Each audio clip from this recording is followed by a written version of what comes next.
oscuridad lleve tu luz. Que haya plena tu gozo, Señor. Maestro, ayúdame a nunca buscar querer ser consolado como consolar. En la última cena, levantando los ojos al cielo, dijo Jesús: Padre, llegó la hora, glorifica a tu Hijo para que tu Hijo te glorifique, pues tú le diste poder sobre los hombres, para que Él dé la vida eterna a todos los que me confiaste. Y esta es la vida eterna, que te conozcan a ti, el único Dios verdadero, a quien enviaste, Jesucristo. Yo te glorifiqué en la tierra, coronando la obra que tú me encomendaste. Ahora, Padre, glorifícame junto a ti con la gloria que de ti recibía desde antes de existir el mundo. Evangelio según San Juan, capítulo 17, versos 1 al 11a. Oración sacerdotal. Apunta la oración del Maestro de Nazaret a tres inquietudes, a tres momentos, a tres deseos que tiene el Hijo de Dios antes de regresar a la casa de su Padre Celestial, que todos sean uno, como tú y yo somos uno. Notas amables a la palabra de Dios, martes 18 de mayo, año 2021. Ser entendido como entender, ser amado como yo amar. La oración sacerdotal, considerada así por algunos en el marco de la teología bíblica, este capítulo 17, a partir del verso 1 al 11, la oración hermosa, amplia, llena de contenidos, para darnos todo un sentido de los deseos del Hijo de Dios, como alguien que tiene que partir de este mundo y desea que las cosas queden como bien ordenadas, que se hagan como se deben realizar.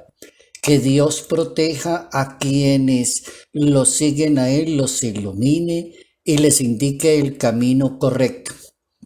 Hay algo que me llama la atención, es la reflexión en la homilía del Papa Francisco, cómo permite pensar en esa posibilidad donde el Papa dice que la oración de Jesús es la petición de la glorificación, de su propia elevación al cielo. Hasta ahí va al ritmo de la oración sacerdotal. Pero ya la siguiente reflexión del Papa Francisco me parece muy buena. Es más que una petición y que una declaración para entrar libre y generosamente en el designio de Dios. Es decir, es más que una petición, dice el Papa Francisco. Es la manera como Jesús de Nazaret propone una manera de pensar tan distinta, de que necesita llegar a casa de su Padre Celestial, pero antes de llegar a esa casa del Padre Celestial, envía a sus discípulos para que sean fermento de santidad y de verdad en el mundo, así como la Biblia lo propone: sal de la tierra, luz del mundo, sal de la tierra, luz del mundo. Los consagra y los protege, pero no los aparta del mundo. Ahí está un gran secreto. A veces hay personas que piensan que dar el paso para seguir a Jesús de Nazaret es como oponerse al mundo. Pensar que el mundo es lo malo y el que tengo la razón soy yo, el que tomé la decisión y tomé la opción por seguir a Jesús de Nazaret o por ser el discípulo de él. y decir las cosas del mundo. Los males están es en el mundo. El malo es el mundo y el bueno soy yo. Al menos eso fue lo que yo escuché hace más de 36, 42 años atrás y escuchaba a algunos que hacían esa reflexión. Aquí me encuentro una reflexión donde el Papa dice que no nos aparte del mundo, sino que sean semilla y fermento en el mundo y ayuden a cambiar y a convertir el mundo. No es oponerse al mundo. Bien interesante el Papa Francisco, viendo esa oración sacerdotal, ¿por qué el Hijo de Dios pide por sus seguidores y le pide a su Padre Celestial que los consagre y los proteja, pero que no los aparte, sino para que puedan trabajar perfectamente en el mundo? El Papa emérito Benedicto XVI, en una audiencia general, un 25 de enero del año 2012, hacía una reflexión en tres momentos. El Papa hablaba de un primer momento diciendo que la oración de Jesús a su Padre Celestial antes de irse, de regresar al cielo, es más que una petición, una declaración de disponibilidad para hacer la voluntad, como decirle a Dios, aquí estoy para hacer su voluntad, ya cumplí la misión que usted mismo me encomendó, ya ordené las cosas, ya eduqué y formé a estos apóstoles, ya saben con claridad qué es lo que tienen que hacer. Es una disponibilidad de haber hecho la voluntad de Dios. La segunda posibilidad de la oración es una intercesión. Jesús hace por sus discípulos que han estado con él y por eso le dice, esos son los que usted me dio y esos son los que usted me regaló.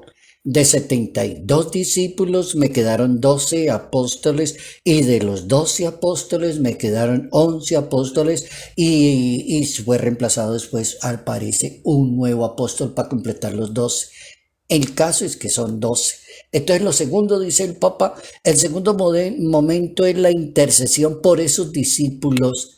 He manifestado tu nombre a los que me diste, tuyos eran, me los diste y ellos han guardado tu palabra. De paso, Jesucristo le cuenta a su papá cómo se han comportado de bien esos señores que se llaman apóstoles.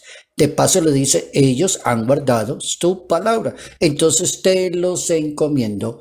La segunda actitud de Jesús antes de regresar a su Padre Celestial es encomendar, intercesión. Y en el centro de esa oración de intercesión está la petición de consagración. Oiga, eso tan bonito.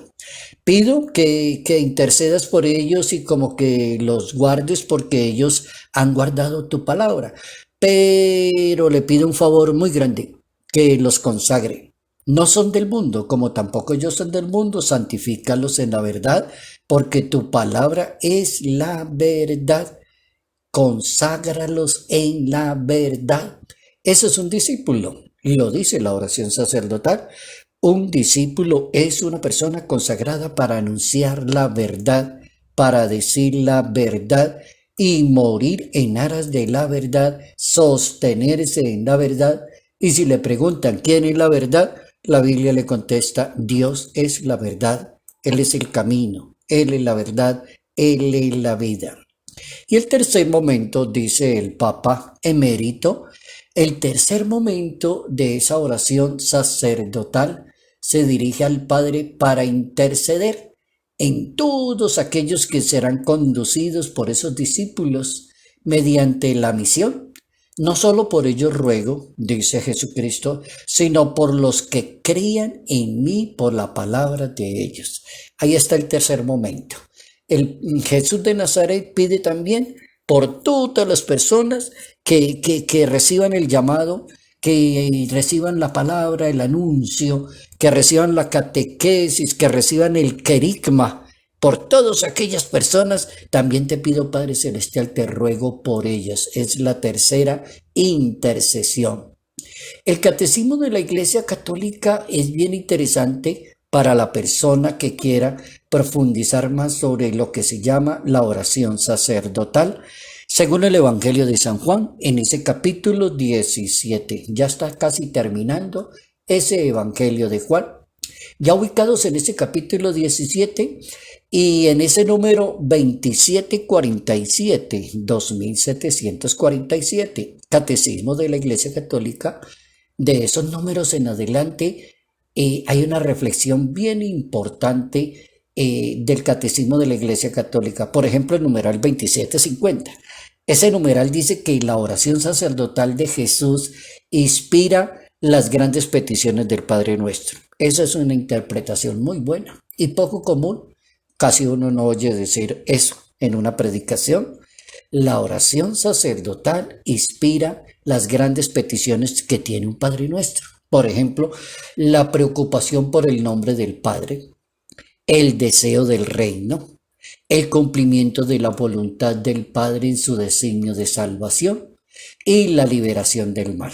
Esas son como las peticiones que dice el Catecismo de la Iglesia Católica, numeral 2750, para uno pensar y reflexionar en lo importante que es la oración sacerdotal de Jesús de Nazaret antes de regresar a la casa de su Padre Celestial. Una oración que pide al Padre que nos consagre, nos proteja en la verdad, que todos sean uno, como el Padre y su Hijo son realmente uno. Hazme un instrumento de tu paz. Oración, paz y bendición. Bendición en el nombre del Padre, del Hijo y del Espíritu Santo. Padre Jairo Yate Ramírez, Arquidiócesis de Ibagué. Perdonando como